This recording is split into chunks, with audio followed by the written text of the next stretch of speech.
want to talk a little bit to young people. And if you're older, this may well apply to you as well. But let me suggest to you, what would happen if I gave you a jigsaw puzzle with, let's say, 300 pieces, and those pieces were all in a bag, and they were all mixed up? Most jigsaw puzzles come in a box with a picture on the front of the box to show you what the finished puzzle should look like. But let's say all these pieces are in a bag and there's no picture. How easy would it be to put those 300 pieces together to form a picture when you don't know what it's supposed to look like? Now let's make it a little bit more complicated. What would happen if, after much effort, you get about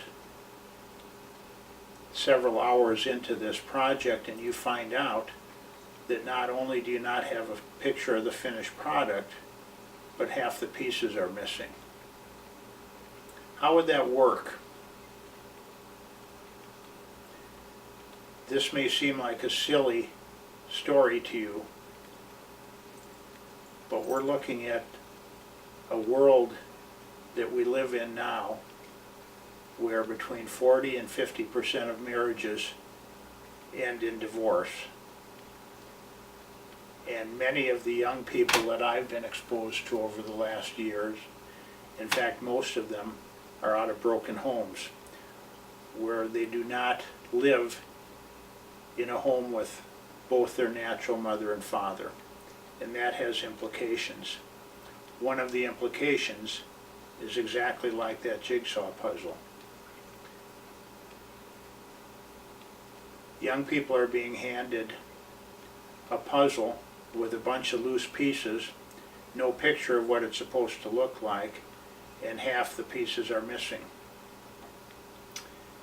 In the Bible, God says He created male and female to come together in marriage to form a whole picture.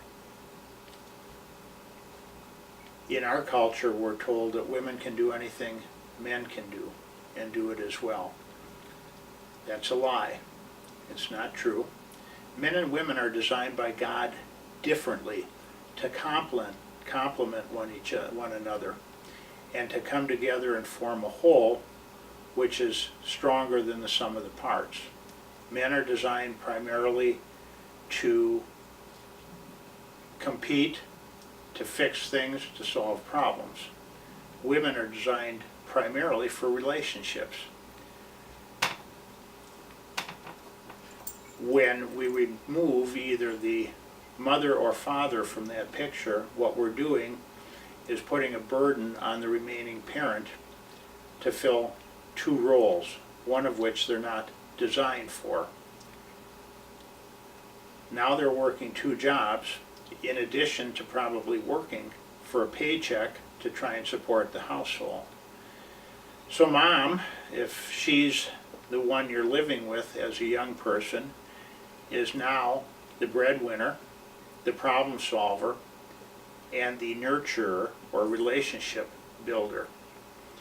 You're asking her to wear hats that, first of all, she's not designed for, and then you're loading her up with a load of baggage that most women cannot carry, even though they try. So what's the answer to this?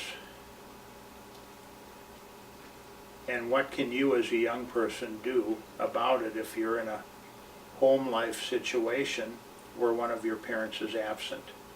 First of all, I think you need to recognize that there's an undue burden on the remaining parent, whether it be your father or your mother, and respect the load they're trying to carry and the hats they're trying to wear.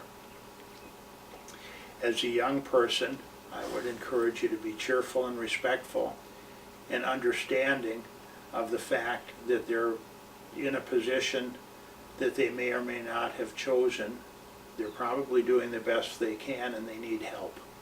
They need your support. I would encourage you to look for things to do to support that parent, to be cheerful and respectful, and above all, don't sit around feeling sorry for yourself. You're a problem solver, you're not a victim. God gave us all a brain, and it all starts with recognizing the truth of the situation we're in and the reality of it, and then dealing with it effectively. God tells us that young people are to respect their parents and be obedient to them. Wives are to respect their husband, and husbands are to love their wives.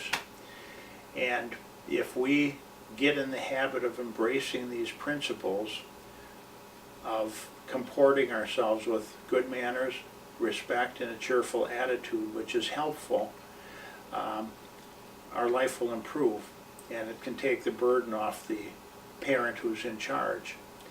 So I would suggest you think about this, and above all, understand that most of us are operating from a position of having been lied to. Our culture says women don't need men and women don't need men and men don't need women to be whole. We can all wear these extra hats. We can't. We're not designed for it. And it's important to recognize that and deal with it.